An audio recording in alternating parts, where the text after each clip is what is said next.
जय हिंद, जय महाराष्ट्र, जय राष्ट्रवादी. धन्यवाद.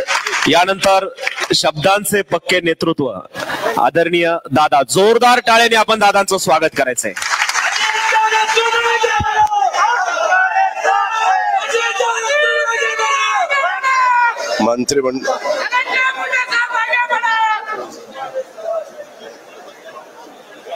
विधिमंडळातील माझे सहकारी प्रकाशदादा सोळंके, माजी आमदार अमरसिंह पंडितजी, सूरज चव्हाण, कल्याणराव आखाडे, त्याचबरोबर विक्रम काळे, विजयसिंह पंडित, बाळासाहेब वाजवे, संजय दौंड, जिल्हाध्यक्ष राजेश्वर आबा चव्हाण, महेश शिंदे, संध्या सोनवणे, अजय मुंडे, अविनाश नायकोडे, योगेश क्षीरसागर, शेख तय्यब, अमर नायकोडे, अशोक हिंगे, बाप्पासाहेब घुगे, ॲडव्होकेट गोविंद फड, अनेक वेगवेगळ्या सेलचे उपस्थित असणारे पदाधिकारी. मी आता सगळ्यांची नावं घेऊन वेळ घेत नाही, कारण मला आज थोडेसे कार्यक्रम जास्त घेतले गेलेले असल्यामुळं मी सुरुवातीलाच आज ज्यांनी संयोजन केलंय ते बळीराम गवते यांचं भाषण झाल्यावर मी लगेच भाषण करायला उठलो. प्रज्ञाताई खोसरे, अनेक कार्यकर्ते माझ्या बीड जिल्ह्यातले, बीड शहरातले, बाकीच्या आजूबाजूच्या विधानसभा मतदारसंघातले इथं उपस्थित आहेत सर्व सन्मान्य पदाधिकारी, युवकचे सर्व माझे पदाधिकारी, सर्व सेलचे सन्मान्य माझे सहकारी, पत्रकार मित्र, बंधू भगिनींनो आणि माझ्या तरुण मित्रांनो, खर तर राष्ट्रवादी युवक काँग्रेस मेळाव्याच्या निमित्तानं मी आज बीड जिल्ह्यात संपूर्ण मराठवाड्यातून जे काही आजूबाजूच्या भागातून आलेले कार्यकर्ते असतील, सन्माननीय पदाधिकारी असतील, काही राज्याच्या वेगवेगळ्या भागातून आलेत, काही पुण्यातून आलेले आहेत, पक्षाचे विविध सेलचे पदाधिकारी, युवा पदाधिकारी, युवा मित्रांचं, राष्ट्रवादी काँग्रेस पक्षाचा एक प्रमुख या नात्याने मी आपल्या सगळ्यांचं मनापासून स्वागत करतो. आल्यानंतर ज्या प्रेमाने, ज्या उत्साहाने तुम्ही माझं आणि माझ्या सहकाऱ्यांचं स्वागत केलेले त्याबद्दल कृतज्ञता देखील व्यक्त करतो, आपल्याला धन्यवाद देखील देतो. माझी आपल्याला विनंती आहे, हा उत्साह आपल्याला उद्याच्या येणाऱ्या स्थानिक स्वराज्य संस्थांच्या निवडणुकीच्या निमित्तानं वाढवत जायचंय. आपल्याला सभासद नोंदणीचा कार्यक्रम चांगल्या पद्धतीने घ्यायचा आहे.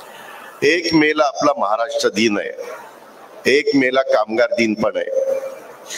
संयुक्त महाराष्ट्राचा मंगल कलश स्वर्गीय यशवंतराव चव्हाण साहेबांनी 1 मे 1960 ला आपल्या महाराष्ट्राची निर्मिती केली आणि त्या निर्मितीनंतर महाराष्ट्रामध्ये खऱ्या अर्थाने विकासाची घोडदौड सुरू झाली. पण त्याच्यामध्ये अनेक वर्ष मराठवाड्याला मुख्यमंत्री पद वेगवेगळ्या मान्यवरांच्या रूपाने मिळालं, विदर्भालाही मिळालं, त्यामध्ये पश्चिम महाराष्ट्राला मिळालं, कोकणाला मिळालं, पण तितक्या वेगामध्ये मराठवाड्याचा सर्व 8च्या 8 जिल्ह्यामधला विकास झालेला आजही आपल्याला पाहायला मिळत नाही. आज 65 वर्ष पूर्ण होत आहेत 1 मेला. त्या दिवशी आपण एक कार्यक्रम घेतलेला आहे, त्याच्याबद्दल आम्ही कालच, दर मंगळवारी माझ्या इथं आमदारांची आणि मंत्र्यांची बैठक असते आणि पदाधिकारी पण संघटनेचे असतात, आम्ही त्याच्यामध्ये चर्चा करतो. त्यामध्ये तशा पद्धतीनं पुढची लाईन ऑफ ऍक्शन ठरली गेलेली आहे. माझी तरुण कार्यकर्त्यांना विनंती आहे की थोडं अंग झटकून आणि काम करत असताना स्वतःची प्रतिमा ही स्वच्छ ठेवण्याचा प्रयत्न करा. ती मलिन होता कामा नये, त्याला गालबोट लागता कामा नये. चुकीच्या प्रवृत्तीनी आपल्याला खतपाणी घालायचा प्रयत्न केला तर त्यांच्यापासून आपण दूर राहिलं पाहिजे. या मेळाव्याच्या निमित्तानं मी राष्ट्रवादी युवक काँग्रेसचे प्रदेश अध्यक्ष सूरज चव्हाण आणि आमचे बळीराम गवते आणि त्यांच्या सर्व सहकाऱ्यांचं या निमित्तानं मी मनापासून अभिनंदन करतो. परंतु हे अभिनंदन करत असताना आपल्या सर्वांचं आराध्य दैवत युगपुरुष छत्रपती शिवाजी महाराज असतील, स्वराज्य जननी जिजाऊ साहेब असतील, राजर्षी छत्रपती राजर्षी शाहू महाराज असतील किंवा छत्रपती संभाजी महाराज असतील, क्रांतीसूर्य महात्मा ज्योतिराव फुले असतील, क्रांतीज्योती सावित्रीबाई फुले असतील, महामानव घटनेचे शिल्पकार डॉक्टर बाबासाहेब आंबेडकर असतील, पुण्यश्लोक अहिल्यादेवी होळकर राजमाता असतील, या मौलाना आझाद असतील, अण्णाभाऊ साठे असतील, या सगळ्या महान विभूतींना मी वंदन करतो. आपल्याला सगळ्यांना माहिती आहे की नुकताच माझ्या माहितीप्रमाणे 30 तारखेला गुढीपाडवा सण झालाय. मराठी नूतन वर्षाची सुरुवात आपण केलेली आहे आणि त्याच्याच सोबत दुसऱ्याच दिवशी 31 तारखेला आपल्या मुस्लिम बांधवांचा पवित्र रमजान ईद सुद्धा आपल्या सर्वांच्या उत्साहामध्ये आपण गुढीपाडवा पण साजरा केला, रमजान पण साजरा केला. मी पुन्हा एकदा आपल्या सर्वांना गुढीपाडव्याच्या, मराठी नवीन वर्षाच्या आणि रमजान ईदच्या पण मनापासून शुभेच्छा देतो. खर तर बीडच्या या पवित्र भूमीमध्ये आज आमच्या बळीरामनी हा मेळावा घेतलाय आणि ही जिल्ह्याची भूमी ही तसं बघितलं तर देवदेवतांची भूमी आहे. तिथं महापुरुषांची भूमी आहे. भगवान कनकालेश्वरांची, श्री खंडेश्वरीची, मन्मथ स्वामींची, विमलनाथांची भूमी आहे आणि अंबेजोगाईच्या योगेश्वरी देवीची भूमी आहे. कुलस्वामिनी सटवाई देवीची भूमी आहे.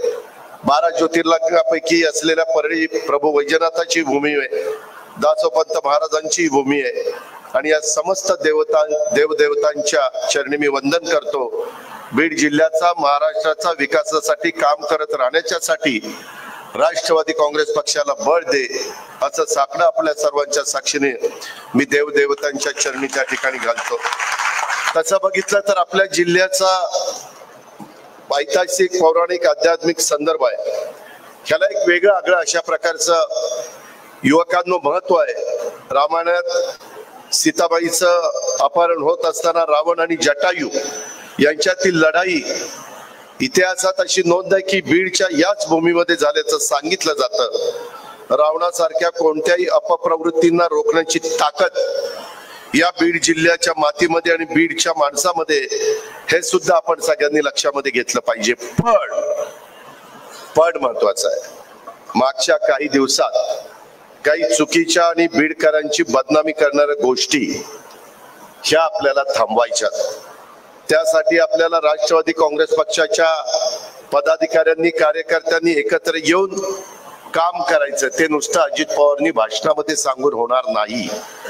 त्यामध्ये बळीराम, तू आणि तुझी सगळी टीम, सगळे युवकचे माझे पदाधिकारी, सगळे तालुका अध्यक्ष, सगळे माझे सहकारी यांनी समाजामध्ये, जाती जातीमध्ये झालेला दुरावा हा आपल्याला संपवावा लागणार आहे. बीडला पुन्हा एकदा विकासाच्या वाटेवर पुढे घेऊन जाण्याचं काम हे आपल्याला सगळ्यांना करावं लागणार आहे. आजचा राष्ट्रवादी युवक काँग्रेसचा मेळावा हा ज्या सभागृहामध्ये होता त्याचा उल्लेख मगाशी बळीरामनी केला की त्याला सर्वांचं मार्गदर्शक, मी आल्या मी बळीरामला विचारलं की आता काय करायचं. तो म्हणला, दादा पहिला पायऱ्या चढून गेल्यानंतर स्वर्गीय यशवंतराव चव्हाण साहेबांच्या अर्धपुतळ्याला पुष्पहार अर्पण करायचा आणि स्टेजवर गेल्यानंतर युगपुरुष छत्रपती शिवाजी महाराजांना त्या ठिकाणी नतमस्तक व्हायचं.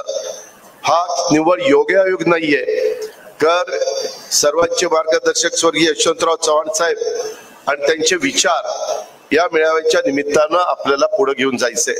आपल्याला त्यांचं बेरजेचं राजकारण हे त्या ठिकाणी करायचंय. पण बेरजेचं राजकारण करत असताना मला राजेश्वरला सांगायचंय, माझ्या आजी माजी आमदारांना सांगायचंय, प्रमुख मान्यवरांना सांगायचंय, बळीरामला सांगायचंय, सगळ्या सेलच्या प्रमुखांना सांगायचंय, बाबांनो पक्षामध्ये कार्यकर्त्यांना घेत असताना त्यांचं थोडं रेकॉर्ड, मी काल रात्री एसपीला फोन करून रेकॉर्ड वेगवेगळ्या मान्यवरांचं मागितलं. त्यामध्ये आपण ज्यावेळेस लोकांना सांगतो असं वागलं पाहिजे, त्यावेळेस आपल्या अवतीभवती देखील चुकीच्या प्रवृत्तीची लोक असता कामा नये. आणि ती खबरदारी एक मला झेड कॅटेगरी असल्यामुळे पोलिसांचं पण आहे, पण आपल्या कार्यकर्त्यांचं पण आहे. प्रमुख देखील मान्यवरांचा आहे. उगीच एखादी गोष्ट लाईटली घेतली तर त्याची जबरदस्त किंमत ही त्या पक्षालाही मोजावी लागते, त्या नेतृत्वाला पण मोजावी लागते.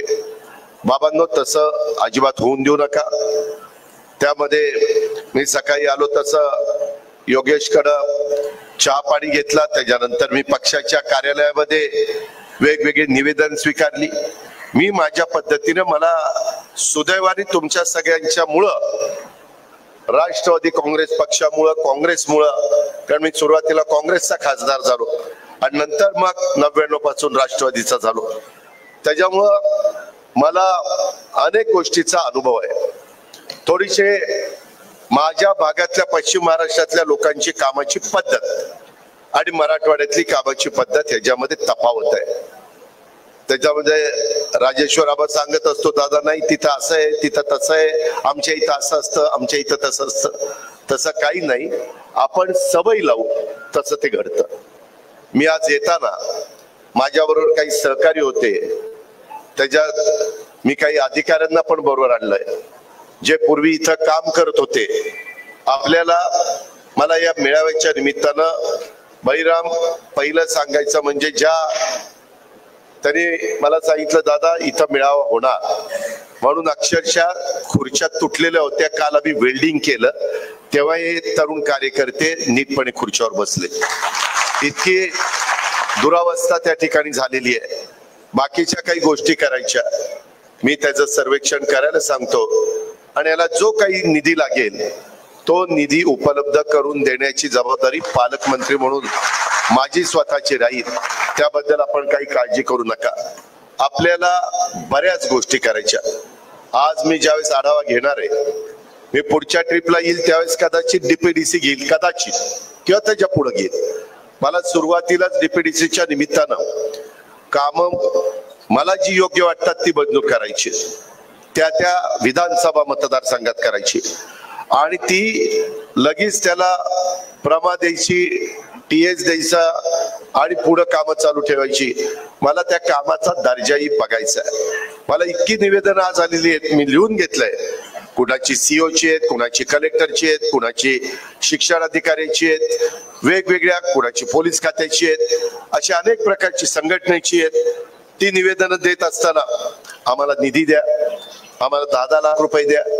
मी ठरवलेलं आहे, मी कोणालाही 10 लाख रुपये देणार नाही. ज्याच्यातनं ई टेंडर निघेल असेच टेंडर 15 लाखाची मी त्या ठिकाणी काढणार आहे. कारण मला इथं दिलेला, यावेळेस मी पालकमंत्री झाल्यामुळे सगळ्या 36 जिल्ह्याला पैसे देण्याचं माझ्या हातात असतं. त्याच्यातून नेहमीपेक्षा इतरांच्या तुलनेमध्ये जी वाढ झाली त्यापेक्षा जास्तीची वाढ बीड जिल्ह्याला करण्याचा मी प्रयत्न केलेला आहे. तुम्ही काळजी करू नका. जेवढं काही मला, तुम्हालाही सगळ्यांना वाटेल की बाबा आजपर्यंत अनेकांनी हे जर नेतृत्व केलं, पण सुदैवानी अर्थ आणि नियोजन खात्याची जबाबदारी माझी असल्यामुळं युवकांनो त्याच्यातनं कसं मग बीडमध्ये काय करायचं. मगाशी बेरोजगारांचा प्रश्न बहिरामनी तुमच्या समोर मांडला आणि हा सगळीकडे प्रश्न आहे. त्याकरता राज्य सरकारने, केंद्र सरकारने काही पावलं उचलली. त्याकरता आपल्याला इथं विमानतळाची गरज आहे. आजपर्यंत दुर्दैवाने विमानतळ झालं नाही. शेवटी इथं यायचं म्हटलं तर एक तर लातूरला उतरावं लागतं, दुसरं नांदेडला उतरावं लागतं, किंवा तिसरं मी आता संभाजीनगर, छत्रपती संभाजीनगरला विमानतळावर उतरून इकडे आलो. विमानतळाची धावपट्टी तिथं असली तरी कुठल्याही गोष्टी अधिकाऱ्यांना, मंत्र्यांना, वरिष्ठ पदाधिकाऱ्यांना यायला जायला सोपं जातं. त्याबद्दल मी आज तो विषय घेतलेला आहे. आपली रेल्वे, बीडकरांनो, तुम्ही तुमच्या मनाला प्रश्न विचारा, किती वर्ष बीडच्या रेल्वेचं काम चाललेलं आहे, त्याला इतका विलंब लावायला कोण जबाबदार आहे? कोणीतरी नैतिक जबाबदारी घेतली पाहिजे. असं कोणीतरी येऊन जादूची काढणी फिरवल्यासारखी कामं होत नसतात. त्याला पाठपुरावा करावा लागतो. मी आता माझ्या एका अधिकाऱ्याची इथं नेमणूक केलेली आहे आणि मंत्रालयामध्ये एक सेक्रेटरी लेवलचा माणूस, त्याला सांगितलेलं की महत्वाची कामं, छोटी मोठी कामं तर लोकप्रतिनिधी करतील, परंतु जे पाण्याच्या संदर्भातले प्रश्न आहेत, जे विजेच्या संदर्भातले प्रश्न आहेत, आपल्या जिल्ह्यातनं गेलेले नॅशनल हायवेच्या संदर्भातले प्रश्न आहेत, शक्तीपीठाच्या संदर्भातला मराठवाडा विदर्भाचा प्रश्न आहे, त्याच्या संदर्भामध्ये रेल्वेचा प्रश्न आहे, विमानतळाचा प्रश्न आहे. मी आता इथं इन्क्युबेशन सेंटर इनोव्हेशन सेंटर काढायचं माझ्या डोक्यात आहे. त्याच्यातून साधारण 200 कोटी रुपयाची गुंतवणूक आहे. किती? 200 कोटी रुपयाची. आणि त्याच्यात 165 कोटी रुपये मी टाटा ट्रस्ट कडनं आणणार आहे आणि साधारण 35 कोटी रुपये आपण राज्य सरकारकडनं कसे टाकायचे ते मी त्या ठिकाणी बघीन. ह्याच्यातून मुलं आणि मुली हे आपल्याला तयार करायचंय. नवीन प्रशिक्षण त्यांना द्यायचंय, ज्याच्यातून ते प्रशिक्षण दिल्यानंतर तुमच्या भागातल्या मुलांना मुलींना हाताला काम मिळेल. आपल्याला आता आर्ट्स सायन्स कॉमर्स असे हजारो लाखो लोक झाली. आता त्या डिग्रीला फार काही महत्व राहिलेलं नाही आहे, पण फार नाही. जे कारखाने येतात, जे वेगवेगळे आता AI त्याच्या संदर्भामध्ये आर्टिफिशियल इंटेलिजन्स म्हणजे कृत्रिम बुद्धिमत्ता, त्या आता आपण मनावर घेतलेले. यंदा बजेटमध्ये आपण तरतूद केलेली. शेती करत असताना माझ्या शेतकऱ्यांनी AIचा वापर करून शेती केली पाहिजे. मग तुम्ही ऊस लावत असाल, कापूस सोयाबीन करत असाल, तुम्ही कांदा करत असाल, तुम्ही फळबागा वेगवेगळ्या पद्धतीनं त्या ठिकाणी त्याचं उत्पन्न काढत असाल, हे केल्याशिवाय बाबांनो गत्यंतर नाही. आपल्या काही भागामध्ये AIचा वापर केल्यावर जगात सिद्ध झालं. माझ्या बारामतीमध्ये त्याच्याबद्दलचं प्रात्यक्षिक झालं. त्याच्यातनं जो 65-60 टन एकरी ऊस काढायचा तो 90-100 काढायला लागलेला आहे. त्याच्यामध्ये खर्च आहे, त्याच्यातनं कसा मार्ग काढायचा आणि शेतकऱ्याला पण परवडेल अशा पद्धतीनं आमचं नियोजन आहे. माझ्या सतत बैठका त्याच्याबद्दलच्या चाललेल्या आहेत. माणिकराव कोकाटे कृषी मंत्री आहेत, त्यांची सगळी टीम घेऊन मी सतत त्या ठिकाणी बसतोय. त्याच्यातनं पाण्याची बचत होती, त्याच्यातून खताची बचत होती, त्याच्यातून ते यंत्र शेतकऱ्याला ज्यावेळेस त्याच्या जमिनीला पाण्याची गरज आहे त्यावेळेस त्याला लक्षात आणून देतं. मोबाईलवर मेसेज येतो की आता ह्या पिकाला इतके पाण्याची गरज आहे, इतके ह्या खताची गरज आहे, आणि मग ते पाण्यातनं खत द्यायचं. त्या पाण्यातनं दिल्यामुळं आपण जसं पहिली नळी दुसरी नळी कच्ची बांधणी पक्की बांधणी करतो, ते ऊसाच्या पानातच निम्मा खत पडतं. मुळाला किती पडतं? बर, पाणी मिळाल्यावर एवढं पाणी आपण भरतो की काही चांगल्या काळवटीचा त्याच्यात चोपण मध्ये रूपांतर होतं, त्याला मीठ फुटतंय. ह्या सगळ्या गोष्टी त्याच्यात थांबतात. वापसा सतत त्या रानाला जेव्हा पाहिजे तेव्हा पाणी मिळतं आणि हे टेक्निक सिद्ध झालेलं आहे. त्याबद्दल मी यंदा 500 कोटी रुपये बजेटमध्ये तरतूद केलेली आहे.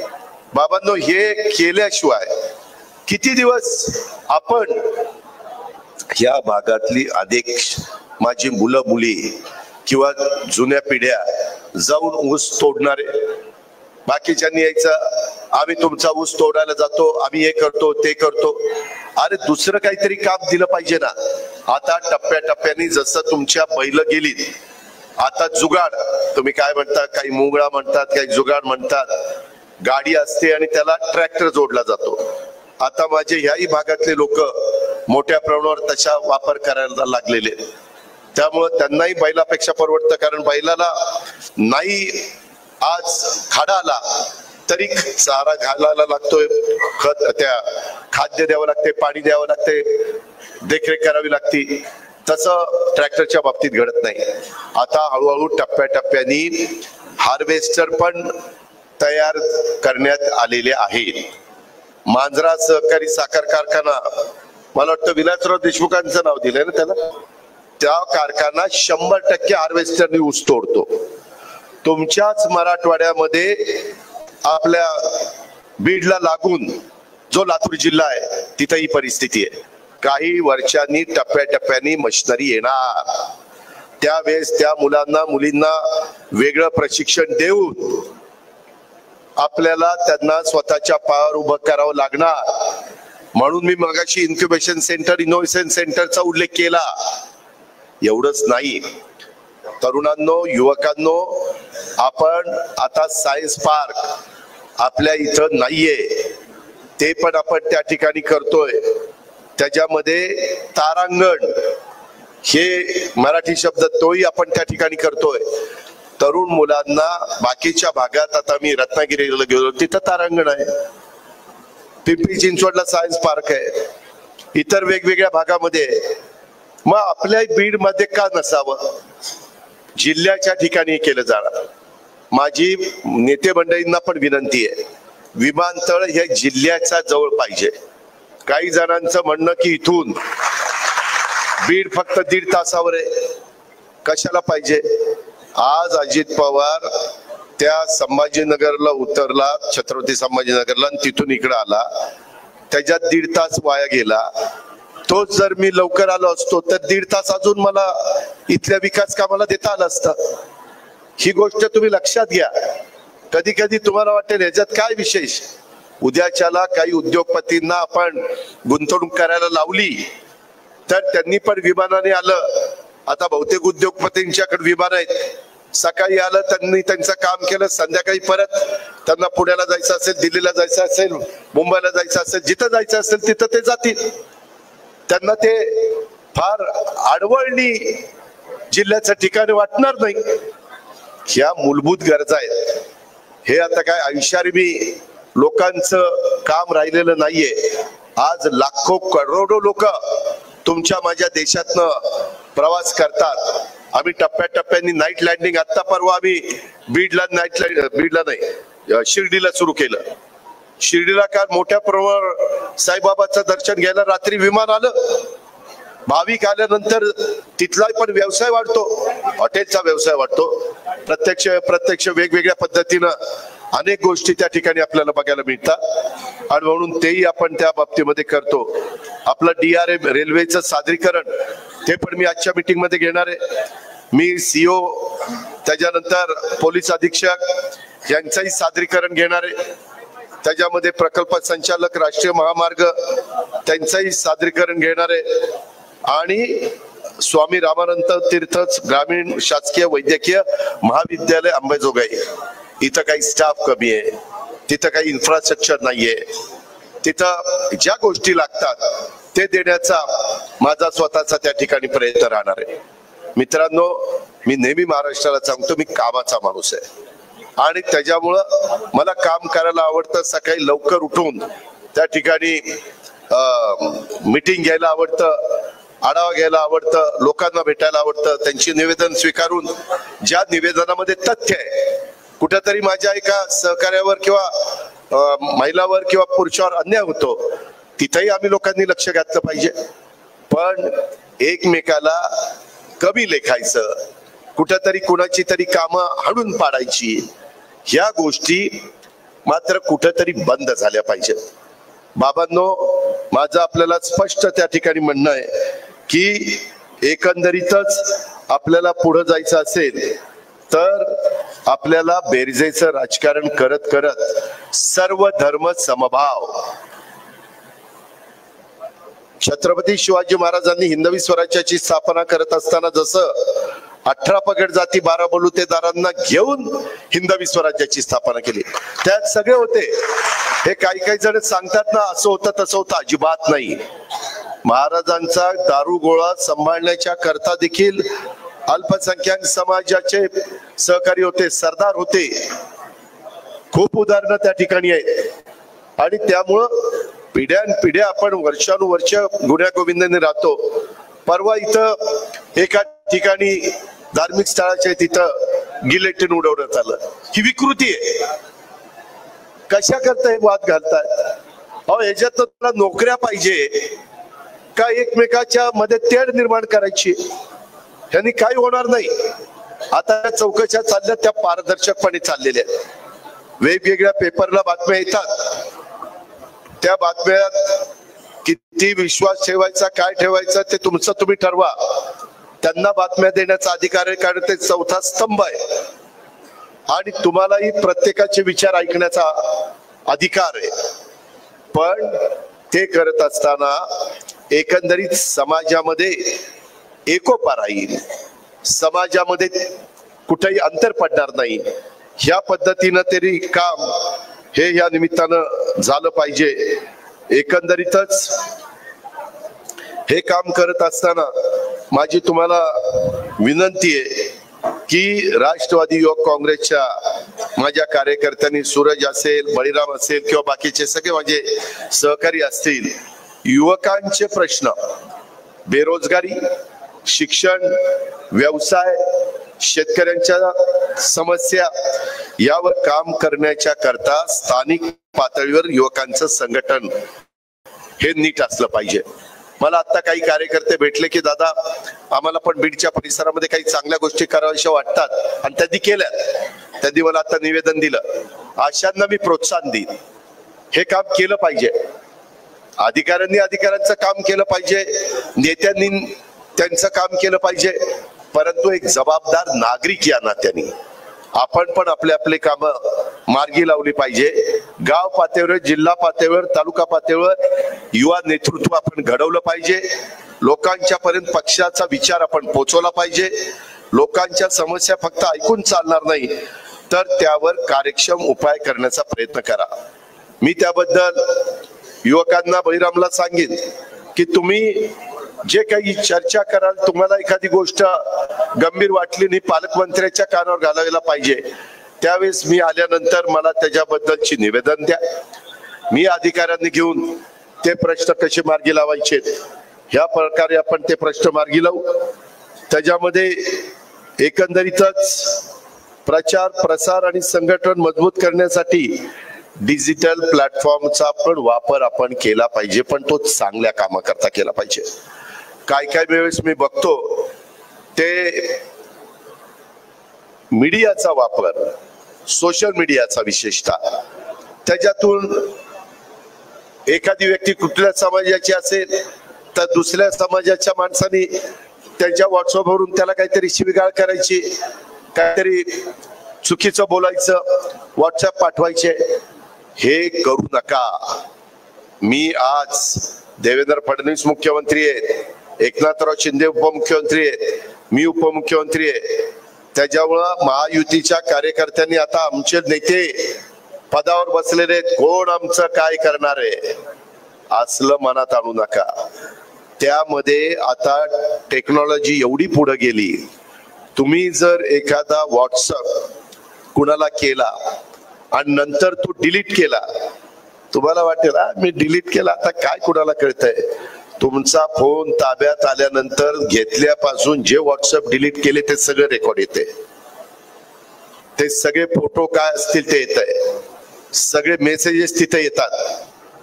या प्रकारे सगळ्यांची आमच्या ग्रामीण भागात अंडी पिल्ल बाहेर निघतात. कृपा करून मी फार पोचलेला आहे, अशा प्रकारची भाषा मनामध्ये आणू नका. जर त्याच्यात तुम्ही अडकला तर अशांना सोडवायला मी पुढे येणार नाही. मी उलट पोलिसांना सांगेन, ह्याला टायर मध्ये घ्या, ह्याला ठोकून काढा. हे असलं नाही चालणार. मी काहींना तर मकोका लावायला सांगितलेला आहे. मी दादागिरी अजिबात कुणाचीच खपून घेणार नाही. सत्ताधारी पक्षाच्या कार्यकर्त्यांची पण खपून घेणार नाही आणि विरोधी पक्षाची पण खपून घेणार नाही. ज्यांचा राजकारणाची अर्थार्थी संबंध नाहीये अशांची पण खपून घेणार नाही. ध्यानामध्ये घ्या.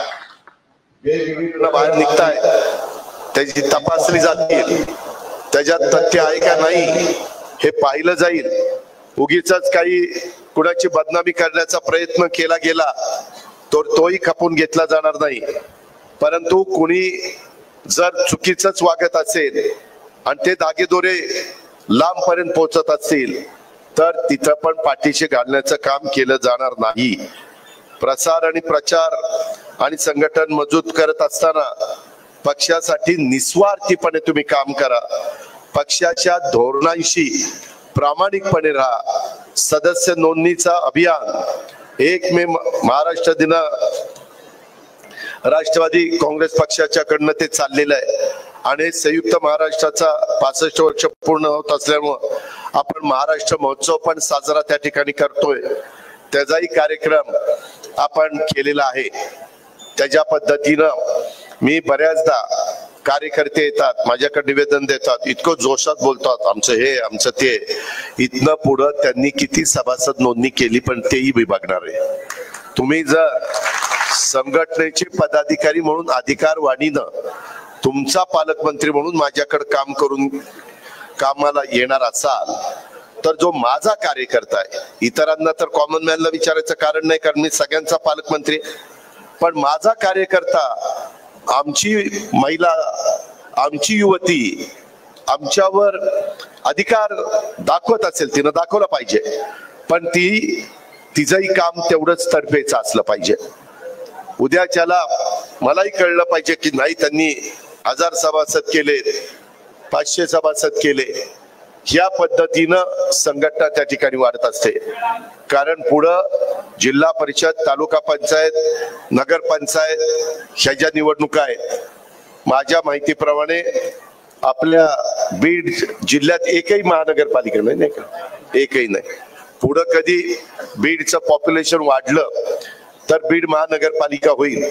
परंतु ज्या महानगरपालिका होतात, टाळ्या नका वाजू, ज्या महानगरपालिका झाल्या त्या पगाराला महाग आहेत. त्याच्यामध्ये परभणीची अवस्था काय, चंद्रपूरची काय, जालन्याची काय, त्याच्यामध्ये परवा माझ्याकडं लातूरचे पण लोक आलेले होते. पण काही ठिकाणी थोडीशी अडचणी आहे, कारण नॉर्म्स बदलतात आणि सगळ्या काही गोष्टी मग तशा पद्धतीनं राबवायला लागतात. त्याच्यामध्ये ज्यावेळेस होईल त्यावेळेस होईल, पण तोपर्यंत जिल्ह्याचं ठिकाण म्हणून इथं ज्या ज्या गोष्टी करता येतील त्या करण्याचं काम आपण निश्चितपणे त्या बाबतीमध्ये करू. काही बाबतीमध्ये मी कालच प्रेझेंटेशन घेतलं, माझे काही ऑफिसचे लोक पण इथं आहेत. CSR मधनं पण मी सांगितलंय काही आपण उद्यानं डेव्हलप करू. आपल्याला ग्लोबल वॉर्मिंगचं संकट आहे. बघा आता 2 एप्रिलला कधी कुठं पाऊस पडलेला ऐकला होता का? आज काय अवस्था आहे, काही ठिकाणी वादळ आहे, काही ठिकाणी पाऊस पडतोय, अशी अवस्था आहे. आणि त्याच्यामुळं आपल्याला काळजी घेतली पाहिजे. मी माझ्या परीनं यंदा, काही लोकांनी माझ्यावर टीका टिप्पणी केली, आपण लाडकी बहिणा योजना चालू ठेवलेली आहे. त्यामध्ये सध्या आपण 1,500 रुपये देतो. परंतु ज्यावेळेस आपली परिस्थिती काळानुरूप सुधारेल त्यावेळेस पुढच्याही गोष्टी आपण त्या ठिकाणी करू. मी 31 तारखेच्या आत पीक कर्ज भरा सांगितलं, त्याच्यावर काहींनी टीका केली. जाहीरनाम्यामध्ये जरूर सांगितलेलं होतं, पण मी माझ्या एकाही भाषणात सांगितलं नव्हतं. भाषण माझी काढून बघा, कारण मी त्याचा उल्लेख केला. सगळी सोंग करता येतात, पैशाचं सोंग करता येत नाही. विरोधक म्हणतात मग तुम्हाला घोषणा करताना आठवलं नाही का की काय करायचं काय नाही, अशी टीका होणार. पण शेवटी राज्याला आर्थिक शिस्त पण लागली पाहिजे, ते नियोजन पण बिघडता कामा नये. आपली जिल्हा बँक, मी कालच काही जिल्हा बँकांचे, कोल्हापूर जिल्हा बँक, सातारा जिल्हा बँक, पुणे जिल्हा बँकेची माहिती घेतली. एवढ्या मजबूत बँक आहेत. माझी बारामती सहकारी बँक 0% माझा NPA, ग्रॉस NPA नाही, रेग्युलर NPA. सर, संस्था नीट चालवायच्या म्हटलं तर चालवता येतात. आपली स्वतःची भूमिका स्वच्छ असली पाहिजे. आज आम्ही काय त्या बुलढाणा जिल्हा बँकेला मदत केलेली आहे. आपल्याला काही जण मला म्हणाले की दादा आम्हाला चांगले अधिकारी त्या ठिकाणी द्या. इथं काही अधिकारी बदलावे लागणार आहेत, काही निगरगट्ट झालेले आहेत, काही त्यांना सोयीसुतक पडलेलं नाही. त्यांना असं वाटत असेल का अजित पवार पालकमंत्री म्हणून आज आला, आजचा दिवस जेवढं काही त्याचं बोलणं ऐकून घ्यायचं तेवढं घेऊ, परत उद्यापासून आपणच आपले. पण त्यांना मी हे सांगणार आहे, पण पुढच्या ट्रिपला आल्यावर मग तुमच्याकडे बघतोच कस काय. सांगितलेली कामं मी दमदाटी करत नाही. त्यांनी जनतेचं काम करण्याचं, प्रशासनाचं काम करण्याचं स्वीकारलेलं आहे. त्याकरता त्यांना पगार मिळतो, त्याकरता त्यांना वाढ मिळते, त्याकरता त्यांना 7वं वेतन मिळते, पुढे 8वंही वेतन मिळेल. त्याबद्दल दुमत नाही, पण त्यांनी पण त्यांची जबाबदारी पार पाडली पाहिजे. आता एक माजी नगराध्यक्ष मला येऊन भेटल्या का, विद्यमान नगराध्यक्ष, त्या म्हणल्या दादा आम्ही काम सांगितलं तर सरळ अधिकारी म्हणतात जा कुठं जायचं तिथं. असं उर्मट सारखं जे कोणी अधिकारी वागत असतील, रीतसर सांगितलेलं काम असताना चुकीचं काम सांगितलं तर मी चुकीच्या कामाचं समर्थन करणार नाही, परंतु रीतसर काम सांगितलं असताना अशी जर भाषा जर प्रशासनातल्या कुठल्या व्यक्तीने केली तर ती पण आम्ही खपून घेणार नाही.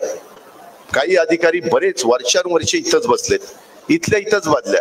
बीडवरून माझगावरून आष्टी, आष्टीवरून पाटोदा, पाटोद्यावरून गेवराई आणि गेवराईवरून पुन्हा अंबेजोगाई. ती काय इथनं हालायलाच तयार नाही. तसल्यांना काहींना बदलावं लागेल, त्यांनी त्यांचं काम दाखवावं. काही आज मला असंही निवेदन भेटले, म्हणजे कार्यकर्ते भेटले की दादा कालच्या अर्थसंकल्पामध्ये XYZ अधिकाऱ्यावर अन्याय झाला, त्याला सस्पेंड करायला नको होतं, परंतु मंत्र्यांनी जाहीर केलं आणि त्यांना सस्पेंड केलं. असंही जर झालेलं असेल तर आपण कुणावर अन्याय करायला बसलो नाही. आम्ही युवकांनो ताम्रपट घेऊन जन्माला आलेलो नाहीये. जनतेचा पाठिंबा आहे तोपर्यंत आम्ही सरकारमध्ये. जनतेचा पाठिंबा नसेल त्यावेळेस लोकांनी सांगितलं त्यावेळेस बाजूला जावं लागेल.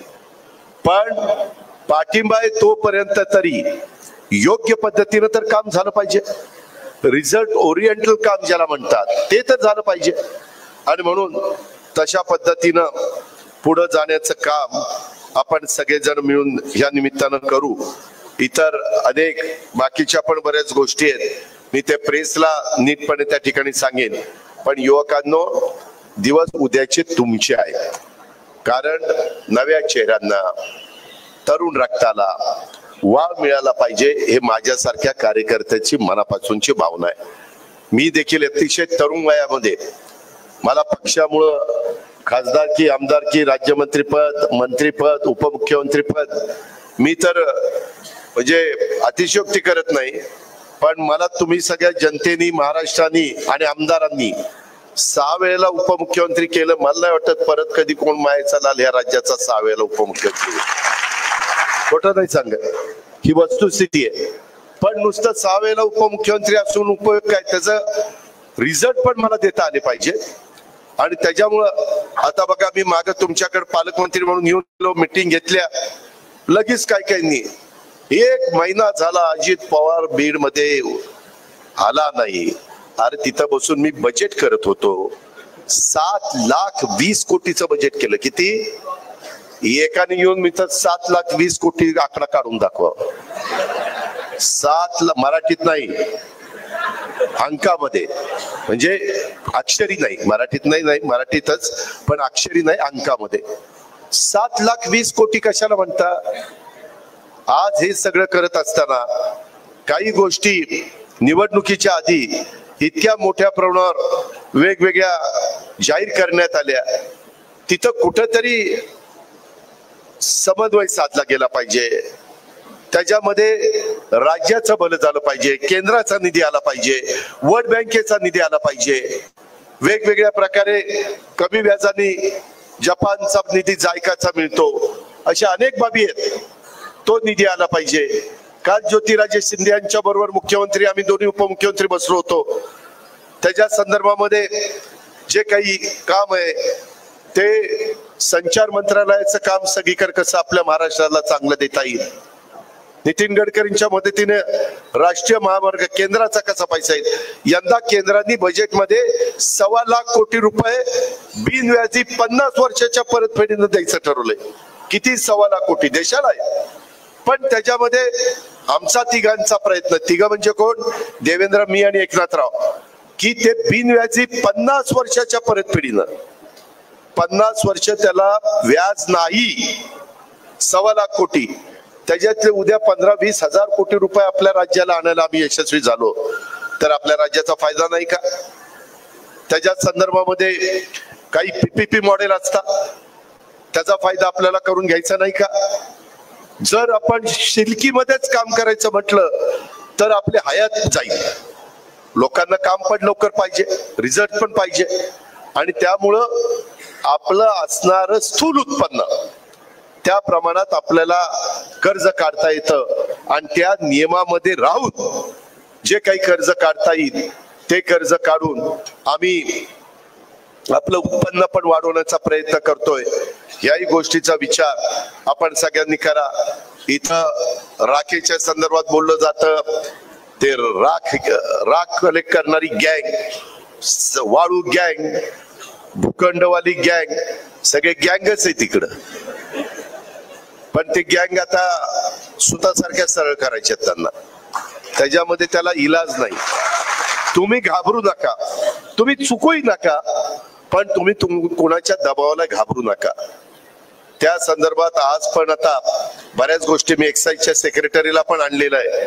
काय काय करायचं ते येताना आमचं बोलणं झालं. मी इथं उतरलो 8 वाजता आणि मी योगेशजींच्या घरी गेलो आणि त्यांना सांगितलं की तुम्ही अधिकाऱ्यांच्या बरोबर बसून ही सगळी तयारी करा, म्हणजे मग मी मीटिंगला बसल्यावर माझाही वेळ वाचेल आणि आपले काम पण लवकर होतील. आणि मी एवढी व्यवस्थित यंत्रणा राबवतो, तुमचं तुम्हालाच कळेल की मागच्या तुलनेमध्ये कामाचा स्पीड वाढलेला आहे. पण रस्ता नुसता मंजूर करून बिल काढेल ना, त्याला नाही मातीत घातला तर बोला मग. तो रस्ता दाखवावा लागेल. पहिले फोटो ते जे एक्झिक्युटिव्ह इंजिनियर असेल, डेप्युटी इंजिनियर असेल, तसले लाड अजिबात होणार नाही. जो पैसा आहे तो पैसा सत्कारणी लागला पाहिजे, पैसा हिशोब नीट लागला पाहिजे. मी पण 5 पैसे कोणाचा मिंदा राहणार नाही, पण जो पैसा दिला जाईल, आता उद्या इथंही पैसे जे काही तुझ्या खुर्च्या बिरच्या तुटल्या, कुठं बैराम तुटला म्हणत होता, तेही चांगल्या पद्धतीने आपण करू. पण ते केल्यानंतर टिकवण्याचं काम तर तुमचं आहे ना. कमी येऊन बघू तुटली काय खुर्ची, मी करून देईल ना, पण तुमचं तुम्ही स्वच्छ ठेवलं पाहिजे. नाही तर इथून 5 दिवशी कुठंतरी थुंकायचं, काहीतरी गुटखा खायचा, काहीतरी खायचं, आणि ते तसं नाही ना चालणार. तुम्हालाही चांगल्या सवयी लावून घेतल्या पाहिजे.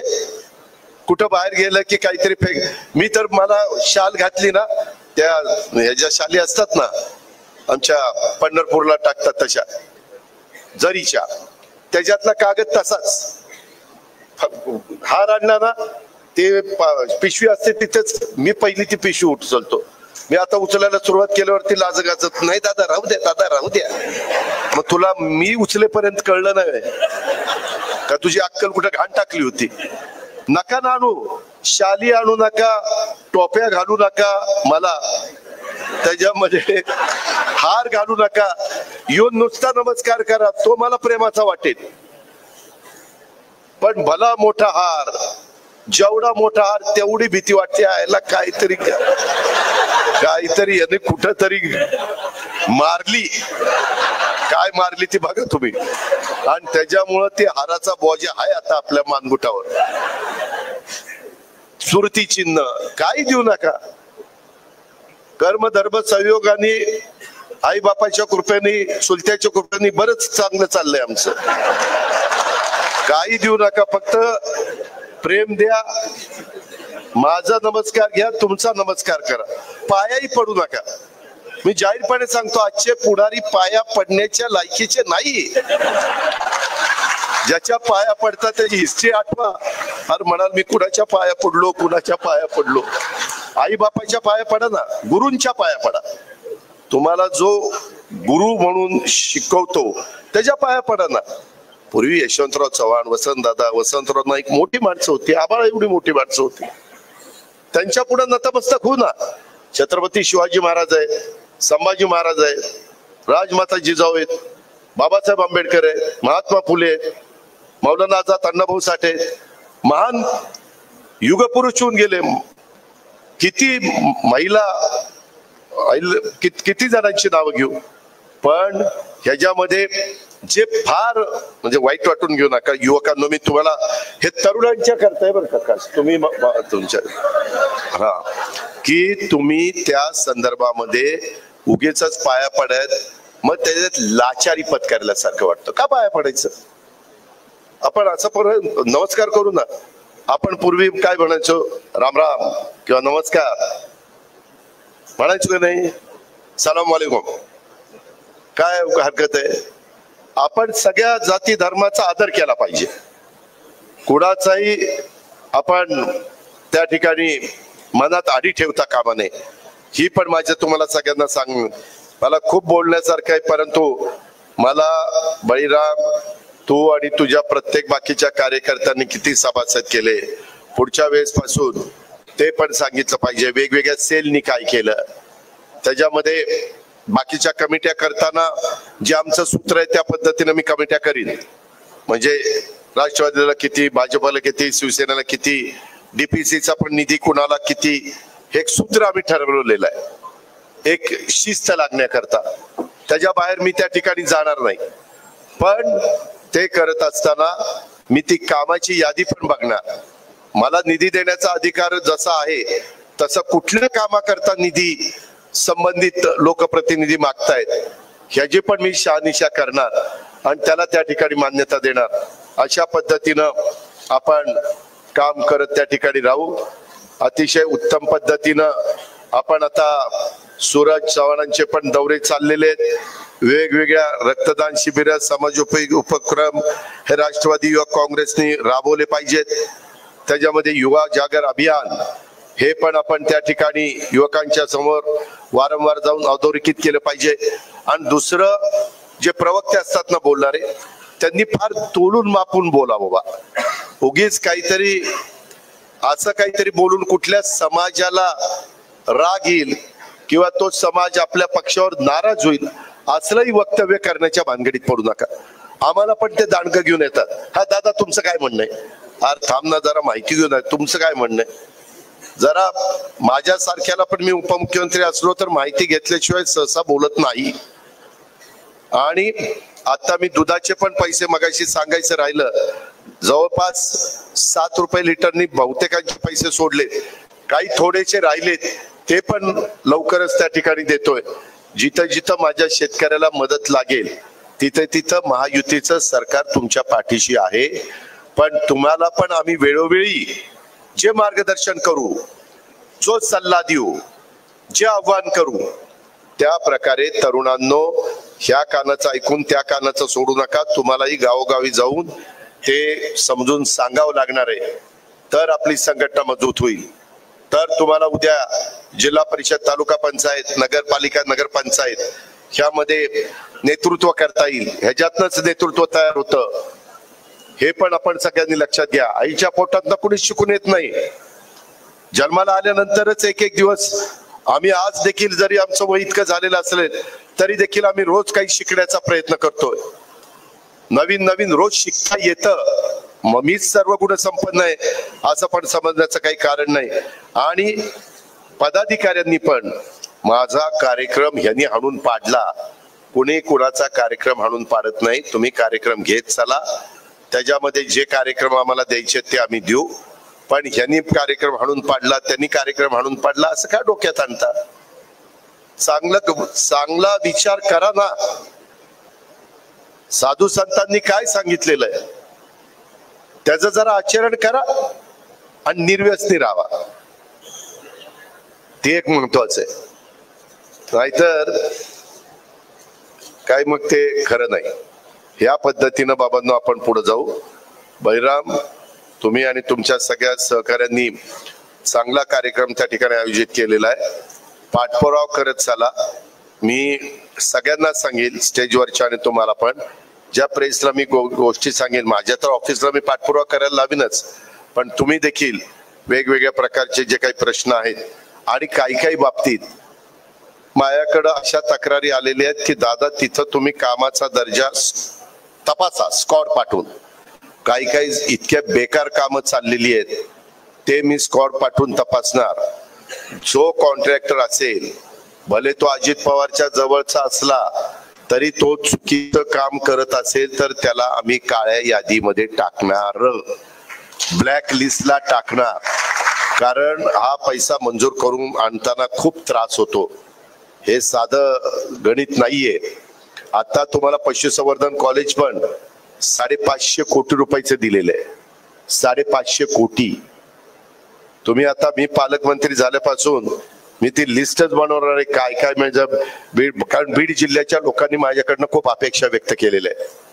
मी पुढच्या वेळेस थोडं मुक्कामाच्या तयारीनं येईल आणि बीड मधली प्रतिष्ठित लोक, काही डॉक्टर असतील, काही इंजिनियर असतील, काही क्वालिफाईड लोक असतील, वेगवेगळ्या क्षेत्रातली मान्यवर, त्यांची एक मी बैठक घेणार आहे आणि त्यांना विचारणार आहे की तुमच्या आमच्याकडनं काय अपेक्षा आहे. कारण काही काही भाग इतका पुढे निघून गेलेला आहे आणि आपला इथला अजून कचराही निघत नाहीये, साफसफाई नीट होत नाहीये, इतका विरोधाभास आहे आणि त्याकरता ते दुरुस्त करायचं असेल तर मी एकट्याने किती लावून धरून चालणार नाही. त्याच्यात इथल्या लोकांची पण मानसिकता ह्याच्यामध्ये आम्हाला बदल करावा लागेल आणि त्यांनाही विश्वासात घ्यावं लागेल.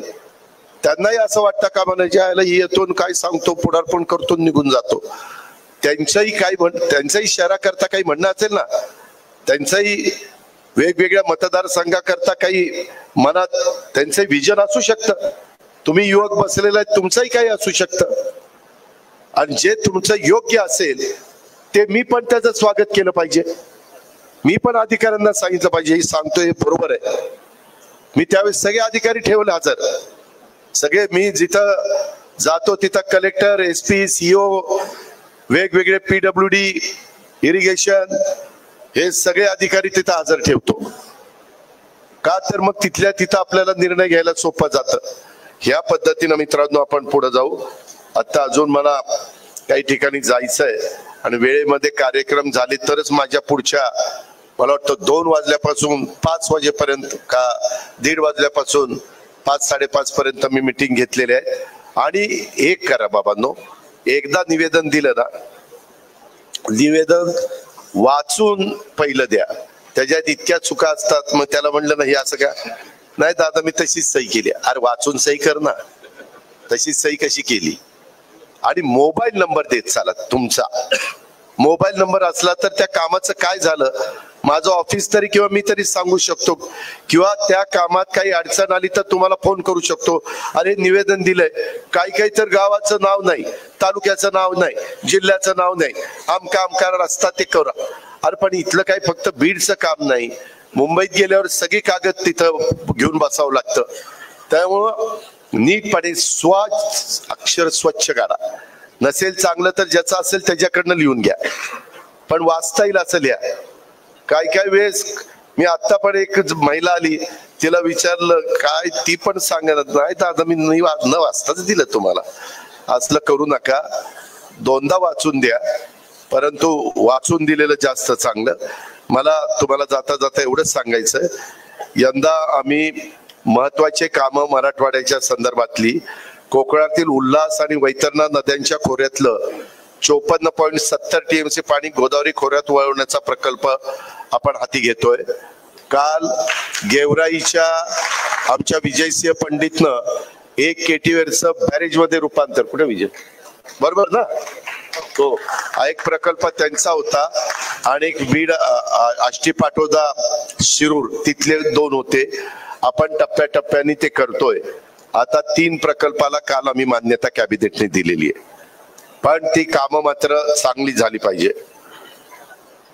त्याच्यानंतर त्या साधारण हे जे मी आता सांगितलं त्याच्यात 2,40,000 हेक्टर सिंचनाकरता पाणी उपलब्ध होणार आहे. प्रकल्पाचं सर्वेक्षणाचं आणि अन्वेषणाचं काम आपण सुरू केलंय. 2,40,000 म्हणजे 2.5 आणि 2.5, 5 आणि 1, 6 लाख एकर माझ्या मराठवाड्यामध्ये त्याच्यातनं ओलिताखाली येणार आहे. आणि 54 TMC पाणी म्हणजे ते साधारण 1 TMC पाणी म्हणजे 10,000 एकराला पुरतं, म्हणजे 50 एकराचं 5 लाख TMC आणि 54-55 साधारण 5 लाख एकर, 6 लाख एकराचं हे पाणी आहे. गोदावरी खोरे पुनर्भरण मराठवाडा ग्रीड हे महत्वाकांक्षी प्रकल्प वित्तीय संस्थांच्या साहाय्याने राबवण्यात येणार. ह्याच्याकरता 37,000 कोटी रुपये आपण त्या ठिकाणी खर्च करतोय. न्यायालयाची स्थापना 18 नवीन न्यायालयाची स्थापना आपण त्याच्यामध्ये मराठवाड्यामध्ये करतोय. पशुवैद्यकीय महाविद्यालय परळी बीडला पशुवैद्यकीय महाविद्यालय आपण मंजूर केलं. हिंदू हृदय सम्राट बाळासाहेब ठाकरे समृद्धी महामार्ग हा आता जवळपास 100% पूर्ण झालाय.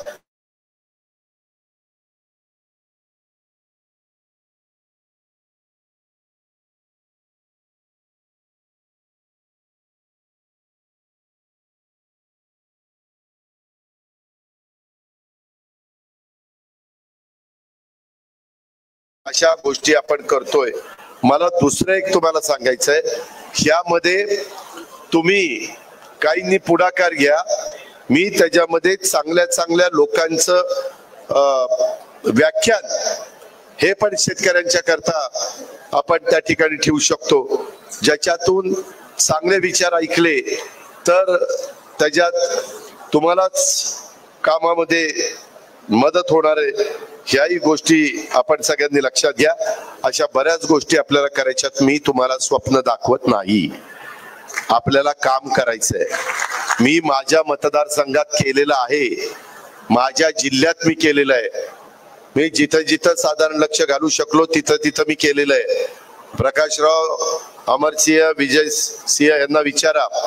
मी गोदावरी नदीवर माझ्यावर ॲलिगेशन झाले, भ्रष्टाचाराचे आरोप झाले, पण मी नाथसागर पासून बाबळी बॅरेज पर्यंत सगळ्या गोदावरीवर बॅरेजेस बांधले. त्याच्यानंतर सिंदफणावर त्या ठिकाणी काही प्रमाणात बांधले, मांजऱ्याला बांधले, तापीला बांधले. अशा पद्धतीनं आपल्याला पुढे त्या ठिकाणी जायचंय. हे केल्याशिवाय गत्यंतर नाही. तुम्ही मात्र राजकारण 80% समाजकारण करा, 20%च राजकारण करा.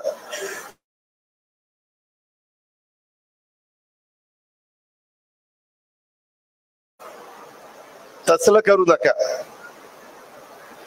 माग झालं गेलं, गंगेला मिळालं. आता माग किती उकरून काढलं तर त्याच्यातनं काही फार साध्य होणार नाही. आता नवी पाठ, नवी सुरुवात, त्या प्रकारे युवकांना पुढे जाऊ.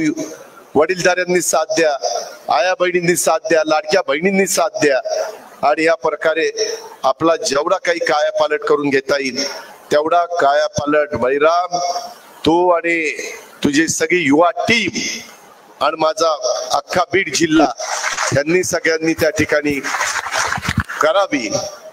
मी तुम्हाला मनापासून साथ देईल एवढेच खात्री देतो आणि आपल्या सगळ्यांची रजा घेतो. जय हिंद, जय महाराष्ट्र. धन्यवाद दादा.